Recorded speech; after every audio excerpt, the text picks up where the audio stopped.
Hi అండి. Welcome back to our channel Sanas కుకాలజీ. ఈరోజు మన రెసిపీ వచ్చేసి చాలా సింపుల్గా టేస్టీగా చేసుకునే లిక్విడ్ ఎగ్ పరోటా అండి. ఎగ్ పరోటా తినాలి అనిపిస్తే ఎక్కువ కష్టపడకుండా ఈ విధంగా సింపుల్గా చాలా క్విక్గా ఈజీగా అయిపోయే ఈ లిక్విడ్ ఎగ్ పరోటాను ఒకసారి ట్రై చేసి చూడండి. ఇది మార్నింగ్ బ్రేక్ఫాస్ట్లోకైనా పిల్లల లంచ్ బాక్స్లోకైనా చాలా చాలా బాగుంటుందండి.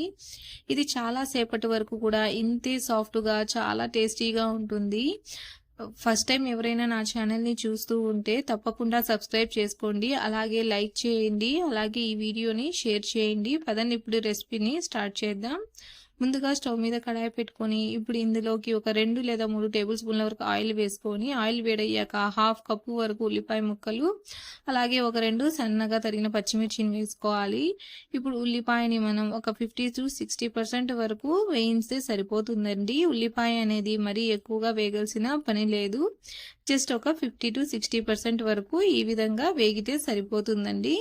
చూడండి, ఈ విధంగా వేగాక ఇప్పుడు మనం ఇందులోకి పావు టేబుల్ స్పూన్ వరకు పసుపు, ఒక హాఫ్ టేబుల్ స్పూన్ కారపొడిని వేసుకోవాలి. అలాగే ఒక హాఫ్ టేబుల్ స్పూన్ ధనియాల పొడి, ఒక పావు టేబుల్ స్పూన్ గరం మసాలా, రుచికి సరిపడా ఉప్పును వేసుకోవాలి. ఇప్పుడు వీటన్నిటిని ఒకసారి బాగా మిక్స్ చేసుకోవాలండి. స్పైసెస్ వేసుకున్నాక చూడండి, ఈ విధంగా ఒకసారి అంతా బాగా కలిసే విధంగా కలుపుకున్నాక ఇప్పుడు మనం ఇందులోకి కోడిగుడ్లను వేసుకోవాలండి. నేనైతే ఒక 3 కోడిగుడ్లని తీసుకుంటున్నాను. మీరు మీ క్వాంటిటీని బట్టి ఎక్కువైనా తక్కువైనా వేసుకోవచ్చు. ఇప్పుడు చూడండి, ఎగ్స్ని మనం ఫ్రై చేసుకోవాలండి. కొద్దిసేపు వదిలేసి ఈ విధంగా కలుపుకోండి. అప్పుడు ఇది కోడిగుడ్డు ఫ్రై అనేది కొంచెం ఎక్కువ పెద్ద పెద్ద ముక్కల్లాగా వస్తుందండి. మరీ చిదిమేయకుండా కొంచెం పెద్ద పెద్ద పీసెస్ లాగా ఉంటే తినటానికి చాలా టేస్టీగా ఉంటుందండి. చూడండి, ఈ విధంగా వీడియోలో చూపిస్తున్న విధంగా ఈ విధంగా ఫ్రై చేసుకోవాలి. ఈ విధంగా ఫ్రై చేసుకున్నాక ఇప్పుడు ఇందులోకి సన్నగా తరిగిన కొంచెం కొత్తిమీరని వేసుకొని దీన్ని ఇంకొకసారి బాగా కలుపుకుందాం. చూడండి, ఈ విధంగా బాగా కలిపేసుకున్నాక ఇప్పుడు స్టవ్ని ఆఫ్ చేసేసుకొని ఇప్పుడు ఈ కోడిగుడ్డు ఫ్రైని పక్కన పెట్టేసుకుందాం. ఇప్పుడు మిక్సింగ్ బౌల్ తీసుకొని ఇందులోకి మనం 1.5 కప్పు వరకు మైదా పిండిని వేసుకోవాలి. మీరు మైదా పిండి ప్లేస్లో గోధుమ పిండినైనా వేసుకోవచ్చు. ఇప్పుడు ఇందులోకి రుచికి సరిపడా ఉప్పు, చిటికెడు పసుపును వేసుకోవాలి. మీకు నచ్చితే పసుపు వేసుకోండి, లేదంటే స్కిప్ చేసేయండి. ఇప్పుడు ఇందులోకి తగినన్ని నీళ్ళని పోసుకుంటూ పిండిని కలుపుకోవాలండి. నీళ్ళనని ఒకేసారి పోసేయకుండా కొన్ని కొన్ని చూసుకుంటా వేసుకుంటా కలుపుకోవాలండి. పిండి అనేది కొంచెం పలుచగానే ఉండాలండి, మరీ ఎక్కువగా చిక్కగా ఉండకూడదు.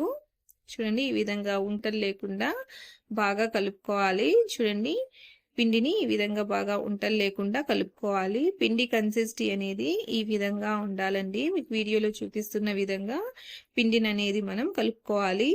ఇప్పుడు ఈ పిండిని కూడా పక్కన పెట్టుకుందాం. ఇప్పుడు స్టవ్ మీద వేరొక ప్యాన్ పెట్టుకొని ఇప్పుడు ఇందులోకి 1 టేబుల్ స్పూన్ వరకు ఆయిల్ వేసుకొని ఈ విధంగా బ్రష్తో గ్రీస్ చేసుకోవాలి.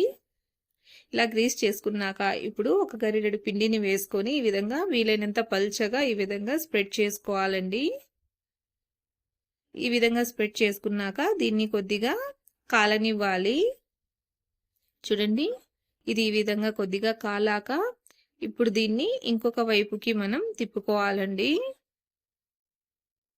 ఈ విధంగా చూడండి, ఇంకొక వైపుకి తిప్పుకొని ఇప్పుడు ఇందులోకి మనం ఫ్రై చేసి పెట్టుకున్న కోడిగుడ్డును వేసుకోవాలి. ఈ విధంగా మధ్యలో పెట్టుకోండి. ఈ విధంగా మధ్యలో పెట్టుకున్నాక చూడండి, వీడియోలో చూపిస్తున్న విధంగా దీన్ని ఒకవైపుకి ఈ విధంగా టర్న్ చేసుకొని ఈ విధంగా ఎడ్జెస్ని ఈ విధంగా గరిటెతో ఈ విధంగా ప్రెస్ చేసుకోండి. చూడండి, ఈ విధంగా ప్రెస్ చేయడం వల్ల ఇది అతుక్కుంటుందండి. మన ఎగ్ స్టఫ్ అనేది బయటికి రాకుండా ఉంటుంది. ఇప్పుడు పైనుంచి ఈ విధంగా బ్రష్తో ఆయిల్ని అప్లై చేసుకోవాలి. ఈ విధంగా ఒకవైపు అప్లై చేసుకున్నాక ఇప్పుడు దీన్ని ఇంకొక వైపుకి తిప్పుకొని ఇంకొక వైపు కూడా మనం ఆయిల్ అనేది అప్లై చేసుకోవాలి. 2 వైపులా ఆయిల్ అనేది అప్లై చేసుకోవాలండి. చూడండి, ఈ విధంగా అప్లై చేసుకున్నాక దీన్ని 2 వైపులా కూడా చక్కగా మంచి కలర్ వచ్చేంత వరకు మీడియం ఫ్లేమ్లోనే కాల్చుకోవాలి. 2 వైపులా తిప్పుకుంటూ కాల్చుకోండి. మీడియం ఫ్లేమ్లో పెట్టి కాల్చుకోవాలండి. హై ఫ్లేమ్ పెట్టి కాలిస్తే ఇవి మాడిపోతాయి కాబట్టి మంచి లైట్ గోల్డెన్ కలర్ వచ్చేంత వరకు 2 వైపులా ఈ విధంగా తిప్పుకుంటూ కాల్చుకోవాలి. చూడండి, ఇది 2 వైపులా కూడా చక్కగా కలర్ వచ్చేసిందండి. ఇప్పుడు దీన్ని తీసేసుకుందాం.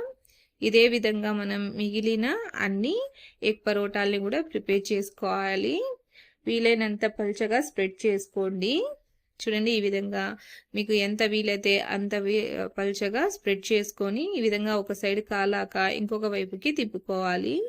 స్టఫింగ్ కూడా చూసి పెట్టుకోండి. ఈ విధంగా ఫోల్డ్ చేశాక ఈ విధంగా ఎడ్జెస్ని కూడా మనం తప్పకుండా ఈ విధంగా ప్రెస్ చేసుకోవాలండి, లేదంటే ఎగ్ స్టఫింగ్ అనేది బయటికి వచ్చేస్తుంది. మీడియం ఫ్లేమ్లోనే వీటిని రెండు వైపులా తిప్పుకుంటూ కాల్చుకోవాలండి. రెండు వైపులా ఆయిల్ని అప్లై చేసుకొని చూడండి ఇది కూడా చక్కగా రెండు వైపుల నుంచి కూడా కాలిపోయిందండి. ఇదే విధంగా మనం అన్నిటిని కూడా ప్రిపేర్ చేసుకోవాలి. చూడండి ఎంత చక్కగా రెండు వైపులా కూడా లైట్ గోల్డెన్ కలర్లో కాలాయో. అంతేనండి, ఎంతో టేస్టీగా సింపుల్గా చేసుకునే మన లిక్విడ్ ఎగ్ పరోటాలు అనేటివి రెడీ అయిపోయాయి. చూడండి చూస్తుంటేనే నోరు ఊరుతోంది కదండి, ఎంత కలర్ఫుల్గా ఉన్నాయో చూడండి. అలాగే చూడండి ఎంత సాఫ్ట్గా వచ్చాయో. ఇవి తినటానికి కూడా చాలా చాలా టేస్టీగా ఉంటాయండి. వీటిలోకి ఏమి కూడా అవసరం లేదండి, ఇలానే తినేయచ్చు, లేదా జస్ట్ టమాటో కెచప్తోనైనా తినేయచ్చండి. పిల్లల లంచ్ బాక్స్లోకి అయితే చాలా బాగుంటుందండి. అలాగే మార్నింగ్ బ్రేక్ఫాస్ట్లో కూడా చాలా బాగుంటాయి. మీరు కూడా తప్పకుండా ఈ విధంగా ఒకసారి లిక్విడ్ ఎగ్ పరోటాని ట్రై చేసి చూడండి. మీకు ఈ రెసిపీ ఎలా అనిపించిందో నాకు తప్పకుండా కామెంట్లో తెలియచేయండి. అలాగే మీకు ఈ వీడియో నచ్చినట్లయితే లైక్ చేయండి, షేర్ చేయండి. అలాగే నా ఛానల్ని సబ్స్క్రైబ్ చేసుకోండి. Thanks for watching.